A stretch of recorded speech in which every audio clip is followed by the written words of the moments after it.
How cruel is it to kill someone with a cockroach? This man used his hand to prop open the woman's mouth, a tube well over 18 centimeters directly inserted into the mouth. Then, from inside a small red cloth bag, he took out a huge flesh-eating cockroach and put it inside the tube. The cockroach slid down the tube. The man couldn't help but cover his mouth for fear, but the next one would be his turn. The man pulled out the tube inside the woman's mouth and then hand over her mouth. Cockroaches down her throat and went, and the woman was lying on the ground and vomiting, but there was no effect. In order to ease the woman's pain, the man used a knife to stab her stomach and then rotate the knife 360 degrees and then pulled along the body to the chest. After pulling out the knife, he put his hand along the wound and yanked out the woman's heart directly. The woman spat out blood and didn't breathe. If you feel that this woman died too badly, you are wrong. The woman's name is Kate, and 20 years ago was a very naughty child. She put a giant cockroach in Mike's mouth. Mike was too scared to move, and the other kids saw this, and not only did they not come up to stop it, they came up and covered Mike's mouth. Mike tried to break free. His face was all red, and finally the cockroach was swallowed by him. Seeing Mike so cowardly, Kate brought a handful of poisonous spiders, all put on Mike's head. The poisonous spiders got into Mike's ears. He shouted helplessly. Mike wanted to run away, but a few naughty children soon came after him. They first nailed Mike's hand to the ground and then a huge handful of giant worms thrown into his face. Mike was too scared to move, but the naughty children turned away. That's when Kate found Mike again and said she was taking him to a mysterious place, and then he was taken to a scary cabin. Kate told Mike to go inside. Mike was very scared. Kate then lied to him and said, "I will kiss you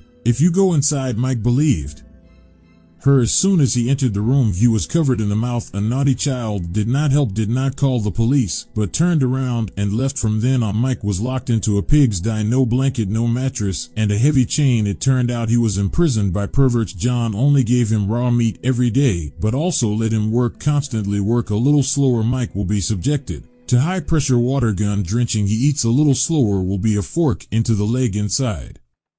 Tonight Mike could not stand it and escaped running and running. He stopped the road in front of him, did not know where to go, and there is no other place to go. Then he went back to the hut again. Since then he began to strengthen his exercise. He wanted to become tall and strong. Only then can revenge. More than 10 years have passed. Mike has grown to adulthood. On this day the two men got into a fight and John knocked him down. How vicious! The sick butcher. Was he hung one of Mike's legs in chains with boiling water underneath? Mike kept begging for mercy and begging him to stop. That's when John suddenly coughed. Mike quickly got up, untied the chain, and jumped down from above, then knocked John unconscious. Then John was hung up. It turned out that his parents had been looking for Mike that year, and to prevent Mike from being found by his parents, John set fire to them. Directly angry, Mike slowly lowered the chain. John fell into the boiling water and died in a short time.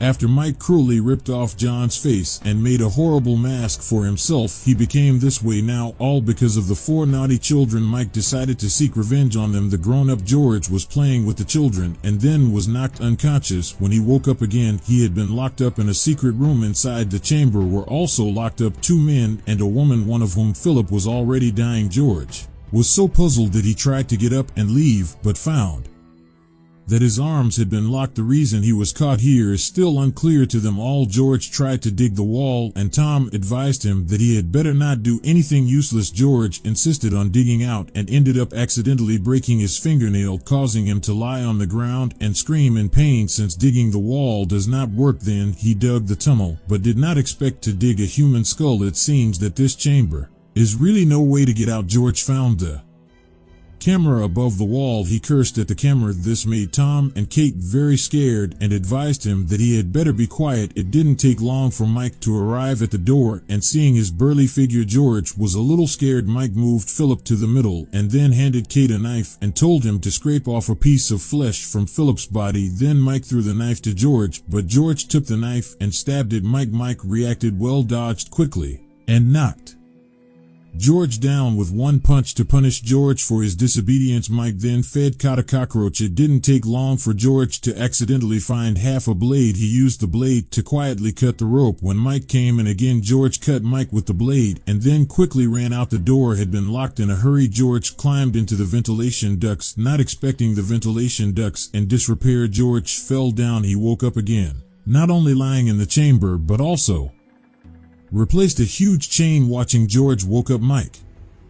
Came to the chamber with the axe. He handed the axe to Tom. Tom knocked George unconscious. Then Mike took out the nails and asked Tom to use the axe to nail George to the board. After Tom smashed down with the axe, George woke up instantly in pain and soon passed out again in pain. When both his hands were set, Mike was satisfied and left the chamber. George is also a hard man. Looked at both hands were nailed to the board. He directly endured the pain hard to pull down the whole process so that Tom could not bear to see. When George calmed down, he just wanted to analyze who Mike really is and why he wants to torture them so much. The dying Philip said that he had a brand of a horse's hoof on his hand. It was at this time that George remembered what the four of them had done 20 years ago. They thought not of apologizing, but of the mischief caused by feeling too young to know better at the time. What happens when a large number of spider eggs are injected into a person's ear? Mike brought in a syringe filled with yellow spider eggs. He told George Charge to pour them directly into Kate's ears, and if he didn't do it, he would just taste him. Kate had to agree to Mike's request. Mike broke Kate's head hair and punched a tube of spider eggs all the way in. Then Mike lifted Philip and shook him and slammed him into the wall above, which made sure Philip was dead. He went back to the room. He took out Philip's picture and drew a big X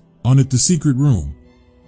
George and Tom argued and even had a physical confrontation. By the time Mike came to the secret room, George was already lying dead on the floor. Even if he used a high-pressure water gun to George did not help. When Mike went up to check, George quickly got up and hugged Mike and asked Tom to rush to grab the water gun. Before Tom could act, George was not down. Tom quickly pounced on Mike's body. Kate quickly picked up the hose, but was not down by Mike. After Mike subdued Tom, he asked Kate to help put a flesh-eating worm inside Tom's eyes. The worm quickly burrowed into Tom's eyeball. Mike was about to kill George when Kate suddenly started the speech. In a short time, Mike fainted. He picked up the can of water and left. The pain in Tom's eyeball was too much to bear. With Kate's help, George gouged out his eyeballs. When he returned to the room, Mike kept smashing things, and in a short time he demolished the room. The lights in the secret room flickered again. This meant that Mike was coming over again. Tom wanted to get a knife for protection, and George wouldn't give it to him. During the two men struggle, George accidentally stabbed the knife into Mike's mouth. George pulled the knife off, and Mike died. Then the knife was snatched by Kate again. Just as Kate was holding the knife to George, Mike wrapped his arms around Kate's neck from behind, and the knife was snatched by Mike. This time George said, "You are a good boy. If we had known what happened to you, we would not have left you at that time." Finally, Mike was actually convinced by him. George slowly took the knife out of his hand. Kate suddenly bit Mike. Mike turned around and George stabbed him in the stomach with the knife again. The painful Mike turned around again and George stabbed Kate into the stomach with the knife. Then Mike broke Kate's belly. Then Mike made an odd request. He asked George to kill him. This request made George very suspicious, and he was so scared that he turned and ran. The two chased and wrestled. George managed to escape from the cabin, but he did not get far from the cabin. Mike chased after him with a knife or asked George to kill him. George was not willing. Mike pressed him to the ground. "If you do not kill me now, I will go to catch your daughter to live with me." Just when George was about to choke, he touched the knife on the ground, and finally Mike was lying on the ground with serious injuries. 10 years later, George's two grown daughters came to play in the forest. Suddenly Mike reappeared. This is the end of the movie. This movie tells us never bully people. Some people's patience may exceed your imagination. Revenge may be 10 years later. It may be 20 years later.